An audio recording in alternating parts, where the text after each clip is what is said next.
மாயா Sandhya serial November 27 எபிசோடுக்கான ஒரு prediction ரிவ்யூவை இந்த வீடியோவில் வாங்க பார்க்கலாம். என்ன நடக்குதுன்னா, நம்ம மாயா வந்துட்டு எப்படியாவது அந்த கார்த்திகிட்டேருந்து வீடியோவை வாங்கணும் அப்படின்னு ட்ரை பண்ணுறாங்க. ஆனால் அதுக்கு முன்னாடி பாட்டி வந்துட்டு அவங்க ஊருக்கு கூட்டிகிட்டு போயிட்டு ஒரு கோயில் திருவிழாவில் நம்ம மாயா, சீனு, தனா, கதிர் இவங்க எல்லாரையும் அங்கே கூட்டிகிட்டு போகிறாங்க. ஆனால் பாட்டி எதிர்பார்த்த மாதிரி எந்தவித முன்னேற்றமும் கிடைக்கவே இல்லை. என்னன்னா அவங்களுக்குள்ள அந்த பகை கொஞ்சம் கூட தீரவே இல்லை. இதை பார்த்ததோட பாட்டிக்கு ரொம்ப கவலையா இருக்கு. என்ன நினைச்சாலுமே இவங்களுக்குள்ள இந்த பகை கொஞ்சம் கூட தீரவே மாட்டேங்குதே அப்படின்னு பாட்டி ரொம்ப கவலைப்படுறாங்க. அப்ப நைட்டு போல ஒரு விஷயம் நடக்குது. மாயாவுக்கு ஒரு இன்ஃபர்மேஷன் கிடைக்குது. கார்த்தி நேரா மாயாவுக்கு கால் பண்ணி, இங்க பாரு, நீ மட்டும் நான் சொல்ற மாதிரி செய்யலைன்னா தனாவோட அந்த வீடியோவை எல்லாருக்கும் நான் அனுப்பிடுவேன் அப்படின்னு கார்த்தி ரொம்ப மிரட்டுறாரு. கார்த்தி மிரட்டினத்தோட மாயாவுக்கு வழக்கம் போல பயம் தாங்க முடியல. நம்ம மாதிரி தனா ஸ்ட்ராங்கு கிடையாது. அவ ரொம்ப இலகிய மனசு. அவளுக்கு ஏதாவது இந்த விஷயத்துல ஒரு துளிக்கானம் தெரிஞ்சாலும் தனாவால கொஞ்சம் கூட தாங்கி கொள்ள முடியாது. இதனால மாயா வந்துட்டு எப்படியாவது அந்த கார்த்தி வீடியோ டெலிகாஸ்ட் பண்றத நிப்பாட்டியே ஆகணும். அதனால மாயா கார்த்தி சொல்ற இடத்துக்கு வராங்க. கார்த்தி எதுக்காக மாயா கிட்ட அப்படி சொன்னாருன்னா, மாயாவும் ஜானகியும் தான் கார்த்தியோட பிளானுக்கு எல்லாத்துக்குமே தடையா நிக்கிறது. இன்ஃபேக்ட் கார்த்தி அந்த வீடியோவை காமிச்சு தனாவை மிரட்டுற விஷயம், மாயாவை மிரட்டுற விஷயம் புவனேஸ்வரிக்கோ பசுபதிக்கோ தெரியாது. இந்த விஷயம் புவனேஸ்வரிக்கு தெரிஞ்சிச்சுன்னா கண்டிப்பா செம்ம டென்ஷன் ஆகிடுவாங்க. கல்யாணம் நின்னதுக்கு கார்த்தி தான் காரணம் அப்படின்னு தெரிஞ்சிச்சுன்னா கண்டிப்பா புவனேஸ்வரி சும்மா இருக்க மாட்டாங்க. ஆல்ரெடி கார்த்தியை வார்ன் பண்ணிக்கிட்டே இருந்தாங்க. ஒரு சின்ன விஷயம் கூட கல்யாணம் நிப்பாட்டுறதுக்கு ஒரு தடையா இருக்கக்கூடாது அப்படின்னு சொல்லி புவனேஸ்வரி கார்த்தியை எச்சரிச்சிருக்காங்க. ஆனா கார்த்தி செஞ்ச முட்டாள்தனத்தினாலதான் கல்யாணம் நின்று போச்சு அப்படின்னு புவனேஸ்வரிக்கு தெரிஞ்சிச்சுன்னா கண்டிப்பா புவனேஸ்வரி கார்த்தியை சும்மா விட மாட்டாங்க. கார்த்தி இந்த தடயத்தை அழிக்கணும் அப்படிங்கிறதுக்காக மாயாவை தனியா ஒரு இடத்துக்கு கூப்பிடுறாங்க. மாயாவும் கார்த்தி சொன்னது சரிதான் அப்படின்னு நினைச்சு கார்த்தி அந்த வீடியோவை கொடுத்துருவான் அப்படின்னு நம்பி கார்த்தி சொன்ன இடத்துக்கு மாயா போறாங்க. ஆனா அங்க என்ன நடக்குதுன்னா, ஒரு 10-15 ரவுடிங்க மாயாவை பிடிச்சிடுறாங்க. இந்த நேரத்துல மாயா எங்க போறா அப்படின்னு சந்தேகப்பட்ட நம்ம சீனு மாயாவை ஃபாலோ பண்ணி போறாங்க. ஏன்னா சீனுக்கு ஆல்ரெடி ஒரு சந்தேகம். மாயா இப்படி பண்ணியிருக்காங்கன்னா இதுக்கு பின்னாடி ஏதோ ஒரு ஸ்ட்ராங்கான எவிடன்ஸ் இருக்கு அப்படின்னு நம்ம சீனு சந்தேகப்பட்டுக்கிட்டே இருந்தாரு. இந்த சந்தேகத்தை தீர்த்துக்கிறதுக்காக தான் நேரா மாயா பின்னாடியே ஃபாலோ பண்ணி போயிருக்காரு. மாயாவை 4-5 ரவுடிங்க பிடிச்சதோட சீனுவுக்கு ரொம்ப அதிர்ச்சி.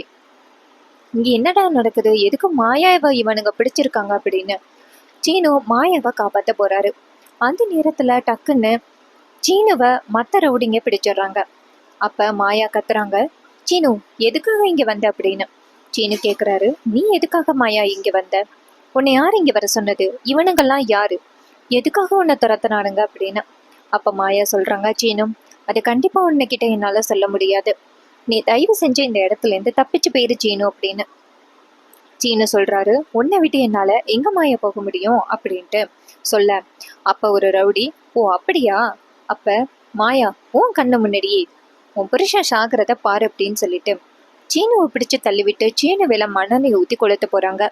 இதை பார்த்ததோட நம்ம மாயா கத்தி கதறி அழுகுறாங்க, கடவுளே எப்படியாவது என் புருஷனை காப்பாத்து அப்படின்னு. அப்ப டக்குன்னு அந்த இடத்துக்கு கருப்பசாமி ஐயா வராரு. ஸ்ரீதான் கருப்பசாமி வேஷம் போட்டிருக்கிறவரு அவர் தான் வராரு. வந்துட்டு நேரா எப்படியோ சீனுவை அந்த ரவுடிக்கிட்டேந்து காப்பாத்துறாங்க. அப்புறமா மாயா சீனுவை கூட்டிக்கிட்டு நேரா வீட்டுக்கு போறாங்க. அப்ப வீட்டுக்கு போனதோட பாட்டி நேரா மாயாவை பார்த்து, மாயா நீ எங்கம்மா போன, உன்னை காணும்னு நாங்க எல்லாருமே தேடிட்டு இருந்தோம், நீ எங்கம்மா போன அப்படின்னு கேட்க, அப்ப மாயா சொல்றாங்க, பாட்டி ரொம்ப பெரிய அசம்பாவிதம் நடந்து போச்சு, கொஞ்ச நேரத்துல சீனுவோட உயிரே போயிருக்கும் அப்படின்னு. இது கேட்டதோட பாட்டி அதிர்ச்சி ஆகி, என்னம்மா சொல்ற அப்படின்னு கேட்க, மாயா சொல்றாங்க, ஆமா பாட்டி, என்னைய கொலை பண்றதுக்காக ரவுடிங்க வந்திருக்கானுங்க. ஆனா கண்டிப்பா எனக்கு தெரியும் என்ன கொலை பண்றதுக்காக யார் அந்த ரவுடிகளை அனுப்பியிருப்பான்னு எனக்கு நல்லாவே தெரியும் பாட்டி. ஆனா சீனு இடையில மாட்டினத்தோட என் கண்ணு முன்னாடியே சீனுவை கொலை பண்றேன்னு சொல்லி சீனு கிட்ட போயிட்டாங்க. நல்ல வேளை அந்த இடத்துக்கு கருப்பசாமி ஐயா வந்தாரு, அவர் வரலைன்னா நானும் சீனுவும் உயிரோடவே இருந்திருக்க மாட்டோம் அப்படின்னு. அப்ப பாட்டி சொல்றாங்க, இங்க பாருமா மாயா, இதுக்கு மேலேயும் இங்க உங்களை வச்சிருக்கிறது பாதுகாப்பே கிடையாது. அதனால உங்க 4 பேரையும் நான் வீட்டுக்கே அனுப்பிடுறேன் அப்படின்னு சொல்லிட்டு பாட்டி நேரா மணியை பார்த்து, மணி, வீட்டுல உள்ள பிரச்சனைகள் எல்லாமே முடியும் அப்படிங்கறதுக்காக தான் நான் வந்துட்டு இந்த பிள்ளைங்களை என் வீட்டுக்கு கூட்டிட்டு வந்தேன். ஆனா இங்க இருக்கிற பிரச்சனையை விட ரொம்ப அதிகமா போகுது. இதுக்கு மேலேயும் என்னால இந்த குழந்தைங்களுக்கு ஏதாவது ஆபத்துன்னா கண்டிப்பா தாங்கிக்க முடியாது. அதனால நீ உன் பிள்ளைங்கள வீட்டுக்கே கூட்டிட்டு போயிரு. அங்க ரகுராமோட பாதுகாப்போட இருப்பாங்க. கண்டிப்பா மாயாவை கொலை பண்றதுக்கு யாரோ முயற்சி செய்யறாங்க. மாயாவை கொலை பண்றதுக்கான இன்டென்ஷன் என்ன அப்படிங்கிறது எனக்கு தெளிவாகல. நீங்க மாயாவையும் தனாவையும் கூட்டிட்டு போயிருங்க. பிள்ளைங்க இங்க இருந்தா சேஃப் இல்லைன்னு தெரிஞ்சு போச்சு அப்படின்னு. இதை கேட்டதோட மணியும் சரி அப்படின்னு சொல்ல, பத்மா சொல்றாங்க, என் பிள்ளைய வந்துட்டு கொலை பண்ண வந்திருக்கானுங்க, மாயாவை கொலை பண்ண வேண்டியவனுங்க. மாயா யாருக்கிட்ட எல்லாம் பகை இழுத்து வச்சிருக்காளோ தெரியல, அவளை கொலை பண்ண வந்தவனுங்க ஏன் பிள்ளைய கொலை பண்ண வந்துட்டாங்களே அப்படின்னு சொல்லிட்டு பத்மா மாயா மேல வழக்கம் போல பழி சொல்ல, பாட்டி நேரா பத்மாவை பார்த்து, நீ என்னைக்கு தான் திருந்துவியோ தெரியல பத்மா. மாயா மாதிரி ஒரு நல்ல மருமக உனக்கு கிடைக்கிறதுக்கு நீ ரொம்ப கொடுத்து வச்சிருக்கணும். ஆனா அதை விட்டுட்டு நீ எப்ப பார்த்தாலும் அவளையே குறை சொல்லிக்கிட்டு இருக்கிறது எனக்கு கொஞ்சம் கூட பிடிக்கவே இல்லை. கொஞ்சமாவது மாயாவை புரிஞ்சு நடந்துக்கோ அப்படின்னு சொல்ல, பத்மா சொல்றாங்க, இங்க பாருங்கத்த, உங்களுக்கு வேணா மாயா இளவரசி மாதிரி தெரியலாம். ஆனா அவ வீட்டுக்குள்ள வந்த பிறகுதான் என் வீட்டுல எத்தனை பிரச்சனை நடந்திருக்குன்னு எனக்கு தான் தெரியும். இப்ப என் அண்ணனும் அண்ணியும் பிரிஞ்சு இருக்கிறதுக்கு காரணமே இவ ஒருத்தி தான் காரணம். ஆனா நீங்க எல்லாருமே மாயாவை தலையில தூக்கி வச்சுக்கிட்டு கொண்டாடுறீங்க. எனக்கு மாயா மேல அவ்வளோ கோவம் இருக்கு. என்னைக்குமே அவளை என் மருமகளா ஏத்துக்கவே முடிய மாட்டேன். சீனு, இவளுக்காக நீ உயிர் தியாகம் பண்ண போனது ரொம்ப தப்பு. வீட்லேருந்து கூட்டிட்டு வரும் பொழுது நான் என்ன சொன்னேன்? இவளுக்கும் உனக்கும் சம்மந்தம் கிடையாது. இவளுக்கு என்ன ஆபத்து வந்தாலும் அவளே பார்த்துப்பா அப்படின்னு நான் உன்கிட்ட சொல்லி தான் கூட்டிட்டு வந்தேன். ஆனா நீ தேவையில்லாம இவளுக்காக உன் உயிரையே கொடுக்க போயிட்டியே அப்படின்னு. அப்ப சீனு அமைதியா நிக்கிறாரு. அப்ப பத்மா சொல்றாங்க, இதுக்கு மேலே இங்க இருந்தா அவளை கொலை பண்ண வர்றவனுங்க கண்டிப்பா என் பிள்ளையும் விட மாட்டானுங்க. அதனால நான் நான் என் பிள்ளைய கூட்டிக்கிட்டு நான் என் அண்ணன் வீட்டுக்கு போறேன் அப்படின்னு சொல்லிட்டு பத்மா சீனுவை கூட்டிக்கிட்டே நேரா வீட்டுக்கு கிளம்புறாங்க. பாட்டி சொல்றாங்க, பத்மா சீனுவை மட்டும் தனியா கூட்டிட்டு போனா வீட்டுல உள்ளவங்க தப்பா நினைப்பாங்க. அதனால நீங்க எல்லாரும் சேர்ந்து கிளம்புங்க அப்படின்னு பாட்டி சொல்ல, மணி நேரா பாட்டிய பார்த்து, அம்மா, வீட்டுல உள்ள பிரச்சனை சரியாகும் அப்படின்னு நினைச்சு வந்தோம். ஆனா நம்ம நினைச்சதை விட இங்க ரொம்ப பெரிய பிரச்சனை ஆகிட்டே அப்படின்னு பாட்டி சொல்றாங்க. இங்க பாரு மணி, நீ கவலைப்படாதப்பா. மாயாவுக்காக சீனு தான் உயிரையே கொடுக்க போயிருக்கான். அப்ப கண்டிப்பா சீனுவோட மனசுல இன்னும் மாயா இருக்கா அப்படின்னு நம்மளுக்கு அழுத்தமா தெரிஞ்சு போச்சு. அதனால நீ கவலைப்படாத. என்னைக்கா இருந்தாலும் சீனு மாயாவை கண்டிப்பா ஏத்துப்பான். ஆனா கதிர் தனாவோட நிலைமை தான் என்னன்னு தெரியல. தனா எப்ப கதிரை புரிஞ்சுக்க போறான்னு தெரியல. அவங்களுக்குள்ள என்ன பிரச்சனை அப்படிங்கிறத கண்டுபிடிக்கணும். தனாவுக்கு எதுக்காக மாயா இப்படி பண்ணா அப்படிங்கிற விஷயம் தெரிஞ்சா மட்டும்தான் அவங்க 2 பேரும் ஹாப்பியா ஒன்று சேர முடியும். இல்லைன்னா அவங்க காலம் ஃபுல்லா இப்படியே தான் இருக்கணும். 2 பேரோட வாழ்க்கையும் கேள்விக்குறியாகிடும். மணி, நீ என்ன பண்ண போற அப்படின்னு மணி சொல்றாரு. நான் மாயா கிட்ட இதை பத்தி பேசுறேம்மா. கண்டிப்பா மாயா ஏதோ ஒரு ரீசனுக்காக தான் இப்படி பண்ணியிருக்கான்னு எனக்கு நல்லாவே தெரியும். சொந்த தங்கச்சியோட வாழ்க்கை அப்படி போகணும்னு மாயா கண்டிப்பா அப்படி நினைக்கிற ஆளு கிடையாது. இதுக்கு பின்னாடி ஒரு ஸ்ட்ராங்கான ஆணித்தனமான ஒரு காரணம் இருக்கு அப்படின்னு ஆரம்பத்துலேருந்தே எனக்கு நம்பிக்கையா இருக்கு. ஸோ கண்டிப்பா நான் விட மாட்டேன். நான் மாயா கிட்ட கேட்குறேம்மா அப்படின்னு சொல்ல, பாட்டியும் சரிப்பா, நீ தான்ப்பா அந்த குடும்பத்தில் உள்ள பிரச்சனையை தீர்க்கணும். ஏன்னா அந்த குடும்பத்துல நீ மட்டும்தான் இப்போதைக்கு மாயாவுக்கு ஆதரவா இருக்க அப்படின்னு. இதை கேட்டுட்டு மணியும் சரிம்மா நான் பாத்துக்கிறேன் அப்படின்னு சொல்லிட்டு அவரும் சேர்ந்து வீட்டுக்கு கிளம்புறாரு. எல்லாரும் சேர்ந்து வீட்டுக்கு வந்ததோட ரகுராம் நேரா நம்ம தனாவை பார்த்துட்டு, வாமா தனா, திருவிழா எப்படி இருந்துச்சு அப்படின்னு சொல்ல, தனா சொல்றாங்க, நல்லா இருந்துச்சுப்பா அப்படின்னு சொல்ல. அப்ப சீனு நொண்டிக்கிட்டே வரதை பார்த்துட்டு ரகுராம் அதிர்ச்சியாகி, என்னாச்சு சீனு அப்படின்னு சொல்ல, சீனு சொல்றாரு, ஒரு சின்ன பிரச்சனை ஆயிட்டு அப்படின்னு. அப்ப ரகுராம் கேக்குறாரு, என்ன பிரச்சனை அப்படின்னு. அப்ப பத்மா சொல்றாங்க, யாரால? இந்த மாயாவால தான். இவ யாருக்கிட்ட என்ன பிரச்சனை பண்ணானே தெரியல. இவளை கொலை பண்ண வர ரவுடிங்க ஏன் பிள்ளைய கொலை பண்ண பார்த்துட்டானுங்க அப்படின்னு. இது கேட்டதோட ரகுராம் அதிர்ச்சி ஆகுறாரு. ஜானகி ஓடி வந்து மாயா கிட்ட உன்னை கொலை பண்ண வந்தானுங்களா? யாருன்னு தெரியுமா மாயா அப்படின்னு. மாயா நேரா ஜானகியை பார்த்து, எனக்கு தெரியும் பெரியம்மா, ஆனா அவங்கள பத்தி சொன்னா இங்க யாரும் நம்ப போறது கிடையாது அப்படின்னு. அப்ப ஜானகி சொல்றாங்க, மாயா போதும் மாயா, எத்தனை நாள் தான் நீயும் இத நீ கண்டுக்காம இருப்ப? இங்க பாரு, உன் வாழ்க்கையும் வீணா போகுது. இதுக்கு மேலையும் இப்படியே இருக்கிறது நல்லது கிடையாது. நம்ம உண்மையை சொல்லி நம்ம மேல எந்த தப்பும் இல்லைன்னு ப்ரூவ் பண்ணா மட்டும்தான் இந்த வீட்ல நீ நிம்மதியா இருக்க முடியும் அப்படின்னு சொல்றாங்க. என் பொண்ணோட வாழ்க்கையை பார்த்துட்டு உன் வாழ்க்கையை அழிக்கிறதுக்கு நான் தயாராக முடியாது. உன் வாழ்க்கையும் எனக்கு ரொம்ப முக்கியம் அப்படின்னு சொல்ல, இதை கேட்டுட்டு மாயா சொல்றாங்க, இல்ல பெரியம்மா, அமைதியா இருங்க, என்ன நடந்தாலும் பார்த்துக்கலாம் அப்படின்னு. அப்ப பத்மா சொல்றாங்க, அண்ணா, இதுக்கு மேலையும் இவன் இந்த வீட்ல இருந்தா இவளால சீனுவுக்கு மட்டும் இல்லை, எல்லாருக்குமே ஆபத்து வந்துடும். தயவு செஞ்சு இவளை வீட்டை விட்டு துரத்திருங்க. அவ அப்பாவை கூப்பிட்டு அவ அப்பா கூடயே இவளை அனுப்பிடுங்க அப்படின்னு. அப்ப ரகுராம் செம்ம டென்ஷன் ஆகி, இதுக்கு என்ன பதில் சொல்ல போறா ஜானகி அப்படின்னு சொல்ல, ஜானகி சொல்றாங்க, என்னங்க, இதுக்கு மேலையும் உண்மையை சொல்லாம இருந்தா அது தப்பாகிரும். நீங்க நினைக்கிற மாதிரி மாயா கெட்டவ கிடையாது. அவளை யாரு தெரியுமா கொலை பண்றதுக்கு ஆளை அனுப்புனது? அந்த கார்த்தி தான் அப்படின்னு. அப்ப ரகுராம் கேக்குறாரு, என்ன கார்த்தியா? எதுக்காக இந்த மாயாவை கொலை பண்றதுக்கு ஆளை அனுப்பணும் அப்படின்னு. அப்ப கார்த்தி சொல்றாரு, வேற எதுக்கு? அந்த பத்மா சொல்றாங்க, வேற எதுக்காக? அவனால கதிர தனாவை கல்யாணம் பண்ண முடியல இல்ல, அதுக்கு காரணம் இந்த மாயா தானே. அதான் மாயாவை கொலை பண்றதுக்கு ஆள் அனுப்பியிருக்கான். அவன் மேல நான் எந்த தப்பும் சொல்ல மாட்டேன் அப்படின்னு. இதை கேட்டுட்டு செம்ம டென்ஷன் ஆகுறாங்க ஜானகி, செம்ம டென்ஷன் ஆகுறாங்க. இங்க பாரு பத்துமா, உனக்கு வாய் இருக்கு அப்படின்னு வாய்க்கு வந்தபடி எல்லாம் தயவு செஞ்சு இப்படி பேசாத. அவ எவ்வளவு பெரிய தியாகம் பண்ணியிருக்கா அப்படின்றது உனக்கு சுத்தமா தெரியாது. அது தெரியாம தயவு செஞ்சு இப்படி பேசாத பத்மா, வாய்க்கு வந்தபடி அப்படின்னு.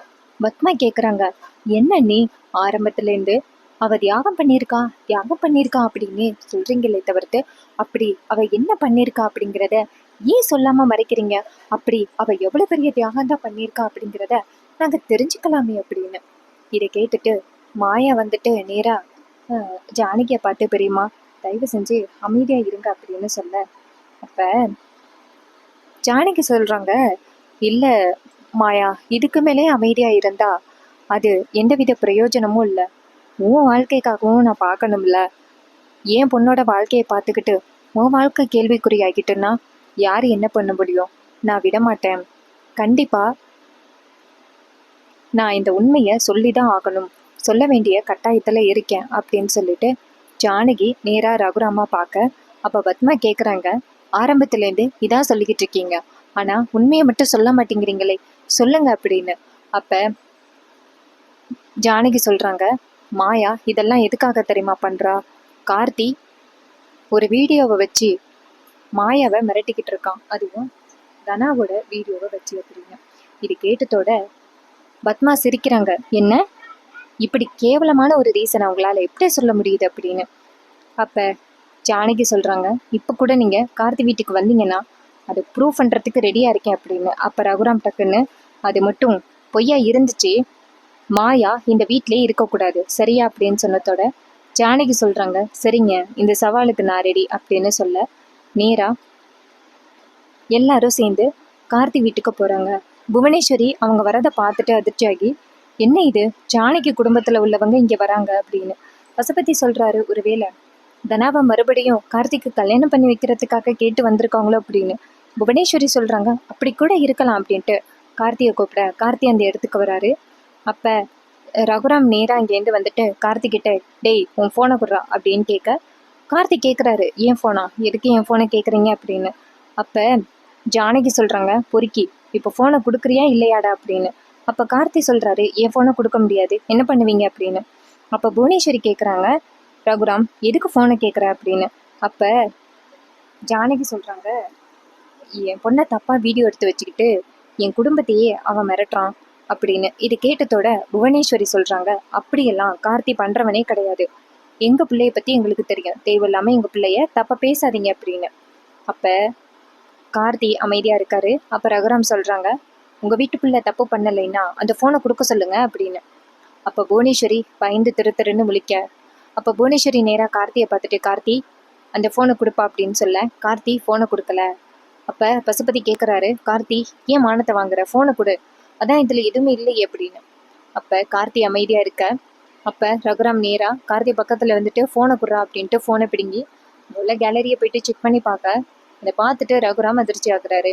அப்போ ரகுராம் கார்த்தியை ஓங்கி அரைஞ்சி, எப்பேற்பட்ட காரியத்தை பண்ணியிருக்க, இந்த மாதிரி ஒரு பொறுக்கிக்கா என் பொண்ணை கொடுக்க பார்த்தேன், நல்ல வேலை, மாயா கடவுளாக வந்து என் பொண்ணோட வாழ்க்கையை காப்பாற்றிட்டான், உங்களால் அவளை போய் நான் தப்பாக நினச்சிக்கிட்டேனே அப்படின்னு சொல்ல புவனேஸ்வரி நேராக ரகுராமை பார்த்து, ரகுராம் நீ என்ன சொல்கிற, எனக்கு ஒன்றும் புரியல, அப்படி என்ன வீடியோ அப்படின்னு சொல்ல.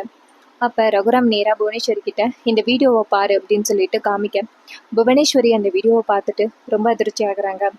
அப்போ புவனேஸ்வரி கார்த்தியை அடிக்கிறாங்க. சி, நீ இப்படிப்பட்ட ஒரு காரியத்தை பண்ணுவேன்னு நான் எதிர்பார்க்கவே இல்லை, குடும்பத்தோட மானத்தையே வாங்கிட்டியல்ல, உன்னால தான் இந்த கல்யாணம் நின்றுச்சா அப்படின்ட்டு புவனேஸ்வரி கார்த்தியை அடிக்கிறாங்க.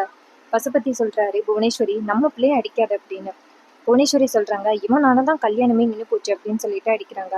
இன்னொரு பக்கம் ரகுராம் சொல்கிறாரு, இவனை நான் கொலையே பண்ணியிருப்பேன், இந்த மாதிரி ஒரு கேடு கட்டவனை கொலை பண்ணா என் கை தான் பாவமாக போகும், அழுக்கா போகும், இவனை கொலை பண்ணுறதுக்கு முடியாது, என் பொண்ணோட வாழ்க்கையை இப்படி ஆக்கினதுக்கு இவனை நான் சும்மாவே விட மாட்டேன், போலீஸில் கம்ப்ளைண்ட் பண்ணுறேன் அப்படின்னு சொல்ல ஜானகி சொல்கிறாங்க, என்னங்க இந்த விஷயத்தை எப்படியே விட்டுருங்க, இந்த ஃபோனை மட்டும் நீங்கள் வாங்கிட்டு வாங்க, மற்றபடி நம்ம பிரச்சனை எப்படியாவது சார்ட் அவுட் பண்ணிக்கலாம் அப்படின்னு சொல்ல ரகுராம் நேராக ஜானகியை பார்த்து, ஜானகி என்னை மன்னிச்சிரு, உனக்கு உண்மை தெரிஞ்சுதான் நீ வந்துட்டு மாயாவுக்கு ஆதரவாக நின்று இருக்க, ஆனால் இது தெரியாமல் நான் உன்னை வந்துட்டு ரொம்ப தப்பாக பேசிட்டேன், என்னை மன்னிச்சிரு அப்படின்னு சொல்ல.